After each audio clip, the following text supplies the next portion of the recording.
Bab 378. Energi pedang bagai sutra. Itu artinya kamu tidak perlu mati, mengerti? Irene An berkata pelan. Mendengar ini, warrior yang tertawa parau dan berkata, kamu begitu yakin akan bisa membunuhku? Wanita di hadapannya ini sangat kuat, kekuatan yang tidak pernah ada, tetapi jika pihak lain dapat membunuhnya, dia masih tidak percaya, meskipun pihak lain belum mengerahkan kekuatan sebenarnya, tapi bukankah dia sendiri juga begitu? Kecemerlangan niat pedang, satu pedang mematahkan 10.000 jurus, ini bukan hanya omong kosong belaka. Di bawah alam spiritual, tidak ada yang tidak bisa kubunuh. Irene An melirik warrior yang dengan ringan, nada suaranya alami, seolah hanya mengatakan sesuatu yang sangat alami. Ayo coba. Warrior yang menarikan sarung pedang kuno di tangannya dan berkata. Irene An menggelengkan kepalanya perlahan, dan berkata, lawan terlalu sedikit, membunuhmu akan kekurangan sedikit kesenangan, jadi, untuk membuatku lebih bersenang-senang, kamu harus tetap hidup. Setelah kata-kata itu selesai, Irene An berbalik dan berjalan perlahan ke bawah. Ketika dia mencapai pintu masuk lantai 4, dia tiba-tiba berhenti, dan kemudian berkata, jika kamu ingin hidup lebih lama, maka berusaha keraslah untuk menjadi lebih kuat. Kalau tidak tahu suatu hari nanti aku tiba-tiba merasa kamu tidak memenuhi syarat, kamu akan mati, mengerti? Selesai bicara, Irene An tidak lagi berdiam lebih lama dan turun ke lantai 4. Warrior yang tertegun, dan kemudian tertawa kecil. Dia, warrior yang bisa hidup, hanya karena dia bisa menambahkan sedikit kesenangan ke pihak lain. Irene An ini benar-benar sombong sampai tahap ekstrim. Dihina oleh pihak lain, warrior yang tidak marah, bagaimanapun, di peringkat Qianlong, jika tidak ada masalah, mereka pasti akan bertemu. Pada saat itu, dia akan mati atau pihak lain yang akan mati. Karena di peringkat Qianlong, itu adalah pertempuran hidup dan mati, dan lawan tidak akan pernah membiarkannya hidup, dan dengan cara yang sama, dia juga tidak akan membiarkan pihak lain hidup. Pada saat ini, sebuah cahaya pedang melintas. Roh pedang dari sarung pedang kuno muncul di hadapan warrior yang. Sudah lama aku tidak datang ke tempat ini. Melihat sekeliling, ekspresi roh pedang dari sarung pedang kuno terlihat rumit. Kamu pernah ke sini? Warrior yang bertanya dengan heran.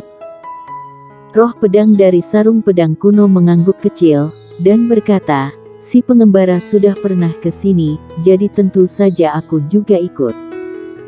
Bukankah leluhur pendiri sekte pedang gagal datang ke sini saat itu? Warrior yang bingung. Pada saat peringkat Qianlong, dia memang tidak ke sini, tetapi bukan karena dia tidak bisa naik, tetapi karena dia tidak mau repot-repot naik, kata roh pedang dari sarung pedang kuno dengan lembut. Mengapa? Karena ada pancaran roh yang ditinggalkan oleh dewa pendekar generasi pertama di sini, tepatnya, ada semacam warisan keterampilan hitamnya di sini. Dengan keangkuhan si pengembara, dia tidak memilih untuk menjadi dewa pendekar, jadi tentu saja dia tidak akan datang ke sini untuk merebut warisan keterampilan hitam ini, jadi dia memilih untuk tidak naik ke atas ini. Fakta membuktikan bahwa generasi dewa pendekar yang telah mendapatkan warisan ini belum mampu mengalahkan si pengembara, kata roh pedang. Warisan. Mendengar ini, mata warrior yang berbinar dan berkata, di mana? Dia tidak angkuh seperti si pengembara, warisan keterampilan hitam dari dewa pendekar generasi pertama, sudah pasti itu bukan barang sampah, dan yang paling dia butuhkan sekarang adalah keterampilan hitam. Tidak ada gunanya jika kamu mendapatkannya. Roh pedang menggelengkan kepalanya, dan berkata, karena keterampilan hitam sangat menuntut bagi para praktisi, syarat yang pertama, yaitu yang paling dasar juga kamu tidak punya, itu adalah harus memahami konsepsi niat kecepatan, konsepsi niat tenaga. Yang disebut konsepsi niat kecepatan dan konsepsi niat tenaga adalah untuk memahami arti sebenarnya dari kecepatan dan kekuatan. Warrior yang berkata, kalau begitu Irenean memahami dua macam konsepsi niat ini. Roh pedang dari sarung pedang kuno mengangguk dan berkata, kelak jika kamu bertarung dengannya harus berhati-hati, karena dia benar-benar sangat kuat. Bahkan si pengembara hanya sedikit lebih baik darinya ketika seusianya. Harus kamu ketahui, dia sudah memiliki 5 jenis konsepsi niat. 5 jenis konsepsi niat ini, apapun jenisnya, tidak kalah dari jiwa pedang pembunuh kamu. Kamu harusnya sangat jelas tentang kekuatan dan kecepatannya. Dan aku merasa dia masih menyembunyikan satu jenis konsepsi niat. 5 jenis konsepsi niat. Mendengar kata-kata roh pedang dari sarung pedang kuno, wajah warrior yang mau tidak mau menjadi serius. 5 jenis konsepsi niat, siluman apa ini? Warrior yang terdiam beberapa saat, tersenyum pahit, dan berbisik, sepertinya aku harus berusaha keras. Roh pedang mengangguk sedikit, lalu berkata, kekuatanmu masih sedikit lemah, terutama dalam keterampilan pedang.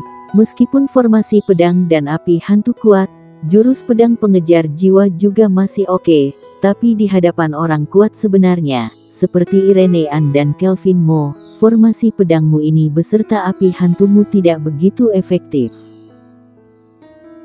Warrior yang mengangguk setuju, roh pedang benar, formasi pedang dan jurus pedang pengejar jiwa ditambah api hantu sangat kuat, tapi mereka masih tidak bisa menjadi ancaman nyata bagi Kelvin Mo dan Irenean yang begitu kuat. Ini membuat dia pada dasarnya hanya menebas secara asal ketika menghadapi lawan. Memikirkan hal ini, warrior yang menggelengkan kepalanya tanpa daya. Api hantumu sangat kuat, sebelumnya bisa tidak efektif menghadapi Irenean, bukan karena api hantu. Roh pedang berkata perlahan, alasan utamanya adalah kamu, karena kamu tidak menggunakan api hantu ini dengan cara yang benar, dan formasi pedang dan keterampilan pedang kamu sendiri juga memiliki kelemahan besar. Singkatnya, api hantu ada di tanganmu, itu sangat disayangkan. Mendengar ini, mulut warrior yang berkedut, tidak bisakah orang ini berbicara lebih implisit? Tapi harus diakui bahwa apa yang dikatakan roh pedang itu sangat beralasan, karena api hantu ada di tangannya, sepertinya dia tidak pernah mempelajarinya, dan setiap kali digunakan untuk melawan musuh, hanya melepaskan api begitu saja. Itu, api hantu ini masih ada teknik pengoperasian khusus apa? Warrior yang bertanya dengan rendah hati.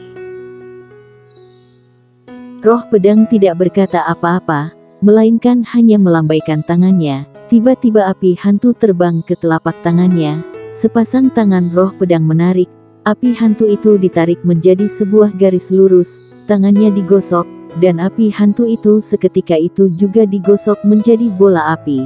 Tangannya menari-nari, dan dalam sekejap, naga api dengan panjang 10 kaki muncul di depan warrior yang tangannya kembali bergerak lagi, dan naga api berubah menjadi seekor phoenix api.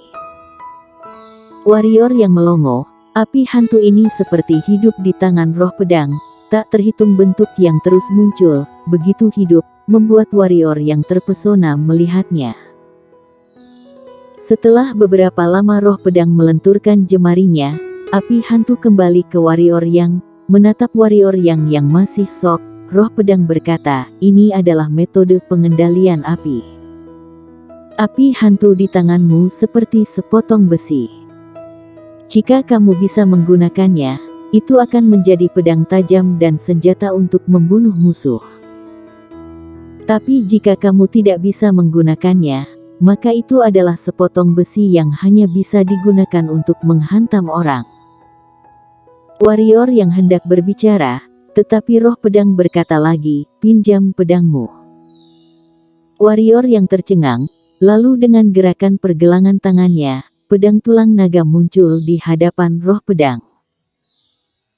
Sambil memegang pedang tulang naga, roh pedang menggelengkan kepalanya sedikit, dan berkata, "Ternyata menggunakan sampah seperti ini, apakah kamu benar-benar berpikir pedang yang terbuat dari tulang naga ini dapat menahan pemecah langit?